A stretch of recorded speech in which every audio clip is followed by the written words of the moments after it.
Ma définition de l'innovation, je pense, est assez classique. C'est une proposition que personne n'attendait. Et donc qui crée une rupture, soit dans les usages, soit dans la manière d'organiser la société, la maison, etc. Mais ce qui est important dans l'innovation, c'est qu'elle n'est pas une réponse à une attente prédéfinie, elle est réellement une proposition de rupture.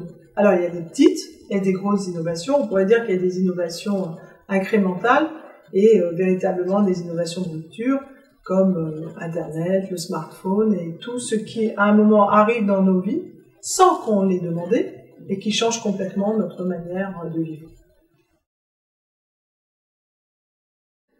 Alors l'innovation pose toujours un problème très particulier, qui est lié à la définition, c'est la courbe d'adoption de l'innovation. Puisqu'on ne l'attend pas, il y a des gens qui l'adoptent très vite, les fameux early adopters, et puis il y a des gens qui mettent plus de temps à l'adopter.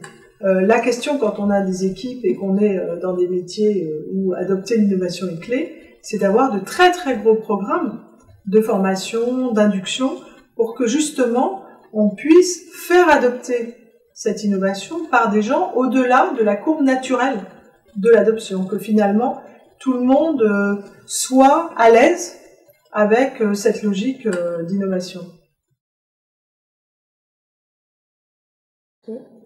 Alors à titre personnel, je pense que j'ai vu beaucoup d'innovations, mais il faut être simple, je crois, l'innovation qui m'a le plus marqué, c'est celle qui a le plus marqué tout le monde, c'est le smartphone, puisque finalement on ne se souvient même plus qu'avant le smartphone, il y avait déjà un téléphone mobile, mais avec lequel on faisait peu de choses.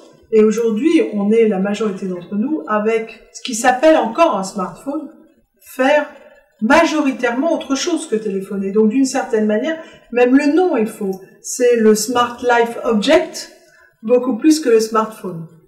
Je parierais bien aussi que demain, les prochaines vraies innovations, c'est les objets connectés santé et la fameuse tendance du Quantified Self, parce que quand on arrive à mesurer quelque chose, on peut se donner des objectifs.